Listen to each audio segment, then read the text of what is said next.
छत्तीसगढ़ में 3 दिन पड़ेगी तेज गर्मी, 2 डिग्री पारा चढ़ेगा। राजनांदगांव में तापमान 43 डिग्री के करीब, बस्तर में 2 दिन बूंदाबांदी के आसार। छत्तीसगढ़ में गर्मी बढ़ती जा रही है। रायपुर, बिलासपुर और जगदलपुर में पारा 40 डिग्री के करीब है।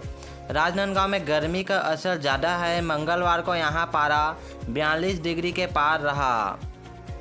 वहीं अगले 3 दिन पारा 1 से 2 डिग्री तक बढ़ेगा। उसके बाद दिन का तापमान स्थिर रहेगा। मौसम विभाग के मुताबिक बस्तर संभाग के जिलों में अगले 5 दिन अधिकतम तापमान में बदलाव नहीं होगा। वहीं आज बुधवार और कल गुरुवार बस्तर संभाग के जिलों में हल्की बौछारें पड़ सकती है। वेस्टर्न डिस्टर्बेंस की वजह से दक्षिणी हिस्से में बादल बारिश की स्थिति बन रही है। रायपुर में दिन का पारा सामान्य से ज़्यादा। मौसम साफ होने के बाद रायपुर में गर्मी बढ़ने लगी है।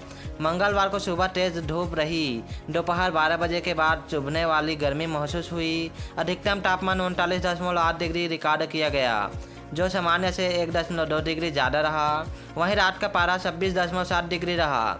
आज दिन का तापमान 40 डिग्री के आसपास रहने की संभावना है। वहीं न्यूनतम तापमान 26 डिग्री के आसपास रहने के आसार हैं। बिलासपुर में दिन टेम्परेचर 40 डिग्री के करीब। मंगलवार को यहां दिन का पारा 39.6 डिग्री रहा। इस दौरान लोगों को गर्मी ने बेहद परेशान किया। वहीं रात का टेम्परेचर 26 डिग्री रहा। गौरेला, पेंड्रा, मरवाही में अधिकतम तापमान 37.6 डिग्री रहा। वहीं न्यूनतम तापमान 22.2 डिग्री रिकॉर्ड किया गया। अंबिकापुर में दिन का पारा सामान्य से अधिक। मौसम विभाग के मुताबिक सरगुजा संभाग के जिलों में अधिकतम तापमान सामान्य से अधिक बना हुआ है। सोमवार को अंबिकापुर में पारा 37.8 डिग्री रहा। वहीं रात का तापमान 18.4 डिग्री रिकॉर्ड किया गया। तीसरे चौथे सप्ताह में होगी तेज़ गर्मी। मौसम वैज्ञानिकों के मुताबिक अप्रैल का तीसरा और चौथा सप्ताह तेज़ गर्मी वाला होगा। इस दौरान हीट वेव की स्थिति बनने की संभावना रहेगी। दिन का तापमान सामान्य से 4-5 डिग्री तक ऊपर जा सकता है। तापमान 43 से 44 डिग्री और उसके आसपास पहुंच सकता है। वहीं रात में भी गर्म हवा के थपेड़े महसूस होगी। रायपुर में इस साल अप्रैल में दिन और रात का तापमान सामान्य से थोड़ा ज़्यादा रहेगा। IPL 18 शशांक ने जरा पहला अर्धशतक, लगातार तीसरी बार नॉट आउट। छत्तीसगढ़ के शशांक सिंह ने IPL 18 में अपना पहला अर्धशतक जरा। इस मैच में पंजाब ने चेन्नई को 18 रन से हरा दिया। पहले खेलते हुए 219 पर 6 विकेट का स्कोर बनाया। प्रियांश आर्या ने 103 रन बनाए, जबकि शशांक ने 144.44 की स्ट्राइक रेट से अधिक 36 गेंद में 52 रन की नाबाद पारी खेली। सीजन का यह तीसरा मौका है जब शशांक उतरे और नॉट आउट होकर पवेलियन लौटे। बिलासपुर के सुपर स्पेशलिटी हॉस्पिटल में अव्यवस्था। स्वास्थ्य मंत्री ने दिन से कहा, इसलिए आपको अंबिकापुर से लाए हैं। पंजीयन काउंटर में माइक लगाएं, माइक। बिलासपुर में मल्टी सुपर स्पेशलिटी की अव्यवस्था देखकर स्वास्थ्य मंत्री श्याम बिहारी जायसवाल ने दिन गरम रमनेश मूर्ति पर नाराजगी जताई। उन्होंने कहा कि आपको किस लिए अंबिकापुर से यहां लेकर आए हैं। अभी तक अस्पताल शुरू नहीं हो सका है और करोड़ों की मशीनें बंद पड़ी हैं। दरअसल बदहाल स्वास्थ्य सुविधाओं को दुरुस्त करने के लिए तत्कालीन दिन को हटाकर रमनेश मूर्ति को अंबिकापुर से यहां लाया गया है। इसके बाद भी अस्पताल की व्यवस्थाएं दूर नहीं की जा सकी है। स्वास्थ्य मंत्री श्याम बिहारी जायसवाल ने सोमवार को शहर के अस्पतालों का निरीक्षण किया। जिला अस्पताल का निरीक्षण करने के बाद उन्होंने कोनी स्थित मल्टी सुपर स्पेशलिटी हॉस्पिटल का जायजा लिया। मंत्री यहां पंजीयन काउंटर पहुंचे तो कांच से बने केबिन के हॉल से स्टाफ से पूछा कि रोजाना कितना पंजीयन हो रहा है, लेकिन यहां उनकी आवाज़ काउंटर में बैठे स्टाफ तक नहीं पहुंची।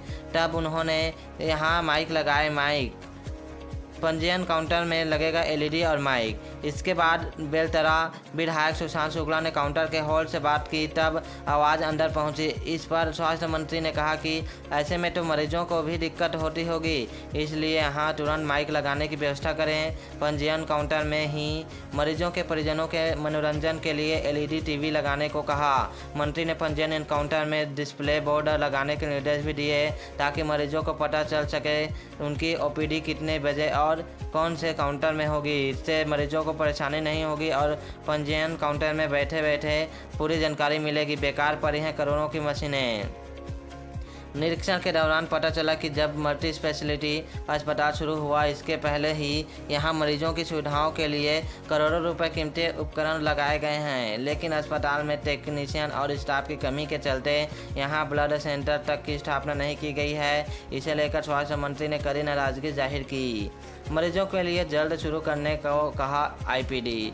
200 करोड़ की लागत पर बनी सुपर स्पेशलिटी हॉस्पिटल में आईपीडी की सुविधा नहीं है। स्वास्थ्य मंत्री ने यहां जल्द ही आईपीडी शुरू करने को कहा ताकि मरीजों को इसका लाभ मिल सके। बता दें कि आईपीडी इन पेशेंट डिपार्टमेंट एक विभाग है जहां मरीजों को भर्ती किया जाता है और उन्हें चिकित्सा सुविधा प्रदान की जाती है। आईपीडी में मरीजों को विभिन्न प्रकार की चिकित्सा सेवाएं प्रदान की जाती है। मानसिक चिकित्सालय में बढ़ेगा 100 बेड।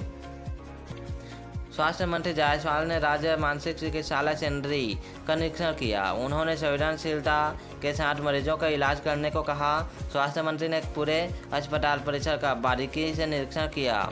उन्होंने महिला वार्ड, नर्सिंग स्टेशन, पुरुष ward, male short stay ward और महिला पुनर्वास वार्ड सहित पूरे अस्पताल का जायजा लेकर जरूरी निर्देश दिए। उन्होंने मरीजों से चर्चा कर मिल रही सुविधाओं की जानकारी ली। इससे पहले स्वास्थ्य मंत्री सेंद्री स्थित दवा गोदाम पहुंचे, जहां स्टाफ पंजी का अवलोकन कर दवाइयों को व्यवस्थित कर रखने को कहा। मानसिक चिकित्सालय सेंद्री में 100 बेड और बढ़ेगा। यहां कुल बेड की संख्या अब 300 हो जाएगी। पीडब्ल्यूडी के अधिकारियों को अस्पताल की मरम्मत और रंग रोगन के लिए एस्टीमेट बनाने को कहा गया है। फिजियोथेरेपी कॉलेज के लिए जानकारी। मंत्री जायसवाल ने डॉक्टरों से फिजियोथेरेपी कॉलेज खोलने के लिए तैयारी में संबंध से जानकारी ली।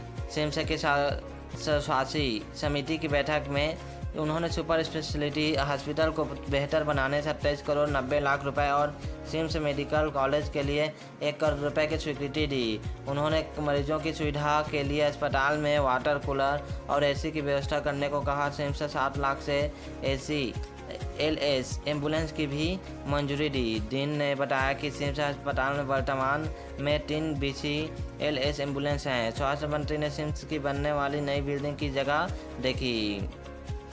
स्वास्थ्य मंत्री जायसवाल ने कोनी में बनने वाली सिम्स की नई बिल्डिंग की जगह देखी। सुपर स्पेशलिटी अस्पताल में 55 पद की स्वीकृति के साथ ही बजट सत्र में की गई घोषणा के अनुरूप जिले में शासकीय फिजियोथेरेपी कॉलेज खोले जाने की तैयारी को लेकर उन्होंने डॉक्टरों से सवाल जवाब किया।